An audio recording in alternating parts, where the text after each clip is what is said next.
Hey guys, welcome back to OCO Social Impact Podcast, where we are here to equip today's social impact leaders one day at a time. In today's video, we're going to be talking about budget essentials for nonprofit leaders. And in this video, we're going to take more of an eagle eye approach onto some things that you guys should consider as you are engaging in social impact work. You may be launching a program, or you may be currently operating a program or working for a local nonprofit, and you guys are wondering, what are some things that you can consider to make sure that you're maximizing profit and impact at the same time. So I want this video to be an encouragement for those that are having some issues within the nonprofit space when it comes to financial management and stewardship. We are in an economic crisis to some degree, and so a lot of nonprofit leaders are figuring out how to bring in revenue, and it's a hard time for our mid to small size nonprofits, and so we want to be sensitive to that. So I hope and pray that this information is helpful for you guys, and I look forward to journeying with you today. So I want to start off by saying we need to take some time to demystify any uncomfortability that we may have when it comes to budget management and stewardship. A lot of us tend to clam up or shut down when it comes to even personal finances.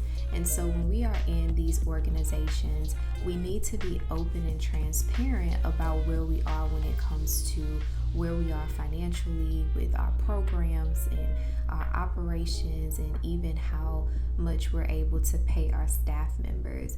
And this is a conversation that can be engaged in a healthy way, but it's important to actually have the conversation. You can't not look at your budget and think that everything is going to go away. You really have to get your hands dirty and roll up your sleeves and evaluate the health of your organization, which leads me into my first point.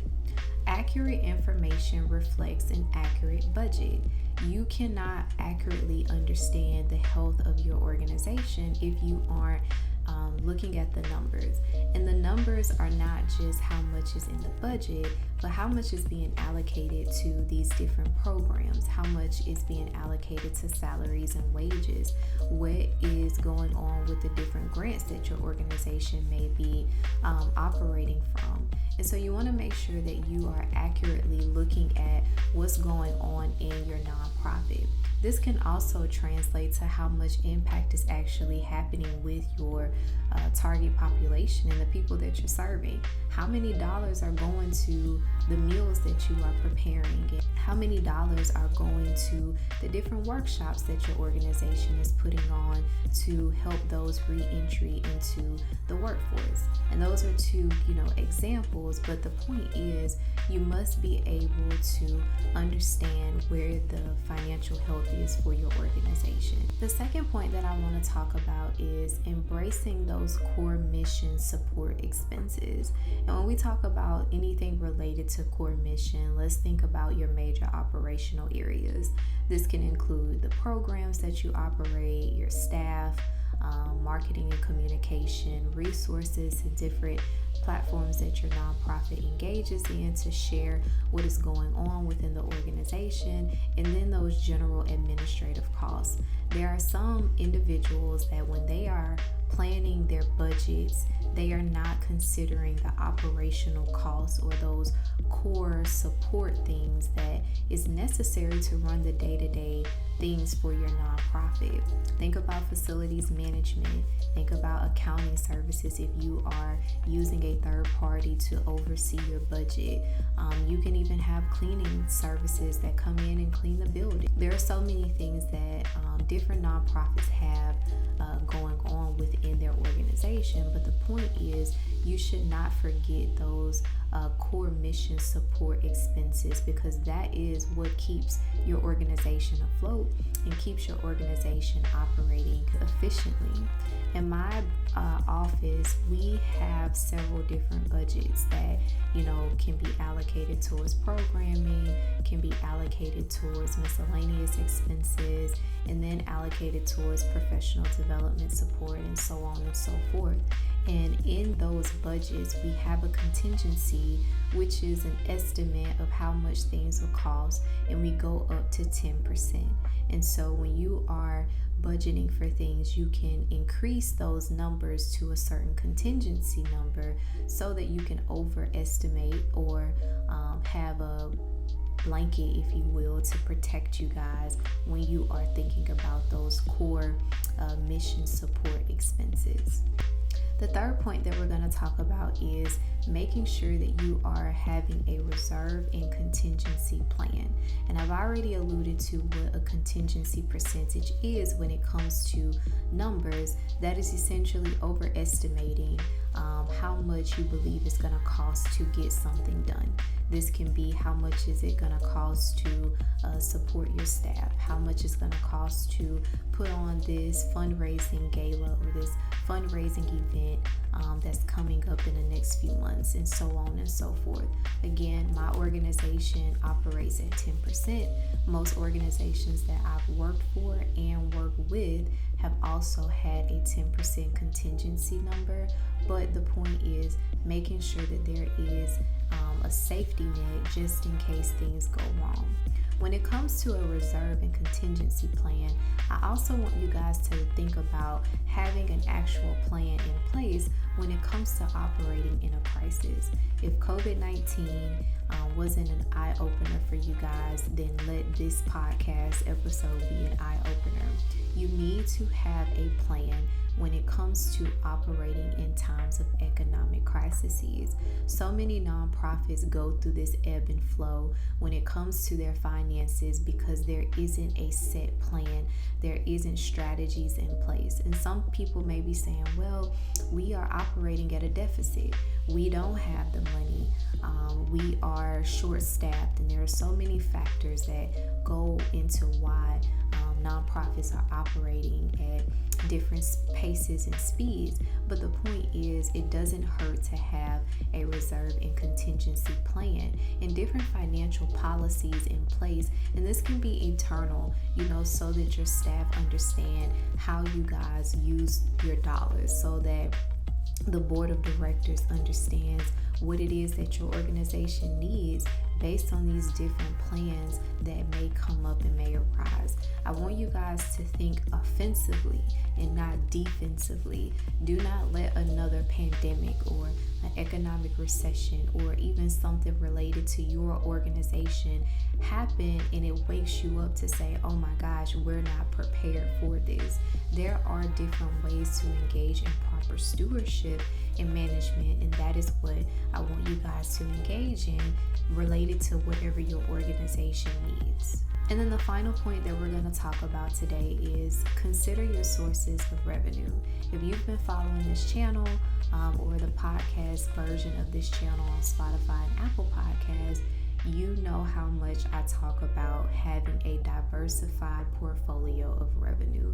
It is so important as social entrepreneurs and nonprofit leaders to not put all of your eggs in one basket. I shared in one of my other podcast episodes that I believe 70 to 80% of nonprofits solely operate on individual donors, donors that are averaging giving maybe $50 to $60 per nonprofit. And then you have those, of course, that have the major donors that give more money than the average donor. But the point is, there are so many nonprofits that are operating in more of a scarcity mindset because you are depending on a group of individuals to run your organization.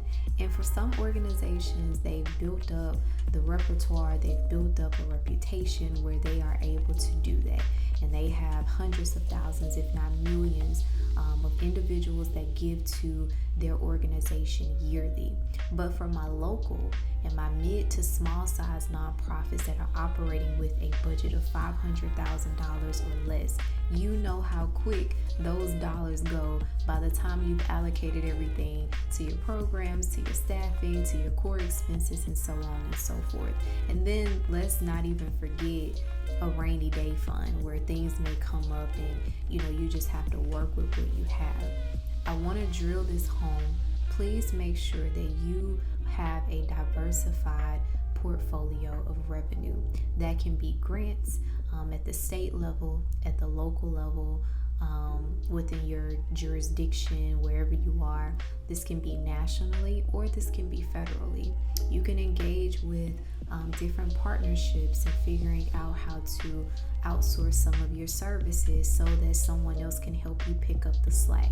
And one thing that I really believe needs to happen within the social sector in general is figuring out how to maintain integrity and ethics and having those moral values to ensure that we are putting the people that we're serving at the front, but operating from a more business mindset when it comes to social enterprises and nonprofits.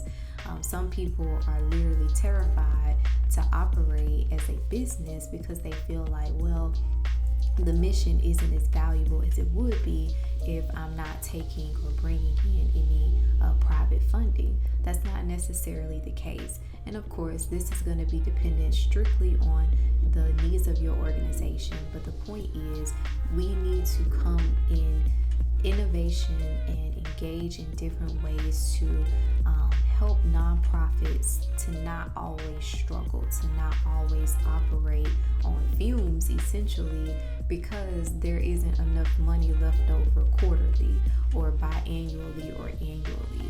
It's stressful. It's stressful, very stressful, and you can't really focus on serving others, especially if you are an administrator, if you are the CEO or the executive director equivalent of a nonprofit. You know the different responsibilities that come with your position and with those of your staff. So please make sure, as my final point, that you consider your sources of revenue. You are engaging in ways to bring in different sources of funding. You have your traditional methods, but there are some things that you can take away from the private sector where you are able to maybe leverage certain debts depending on the health of your organization to build up your organization to where it needs to be. So to conclude our video, we talked about 4 major points. 1, accurate information reflects an accurate budget. 2, embrace those core mission support expenses. 3, have a reserve and contingency budget and plan. And then the final point, consider your sources of revenue. If you guys can hone in on these key areas, I should believe that you will be strong and prepared for the things that you will have to take on within your organization. So I hope and pray that this video was helpful for you guys. If you are following me on TikTok, I go live weekly, or I post like a video weekly. I typically release videos on the YouTube side every week. Usually it's on Friday. So please like, please share, please subscribe, and please leave any comments if you have any questions or anything like that. I would love to chat with you guys. I see that I'm getting more views and a few more subscribers on this channel via YouTube, and then TikTok is actually doing really well where I'm getting a couple hundred views as well. So thank you guys for your support, and as always, I hope and pray that you become the greatest world changers, movers, and shakers that this world has ever seen. And until next time, try to make the world a better place today.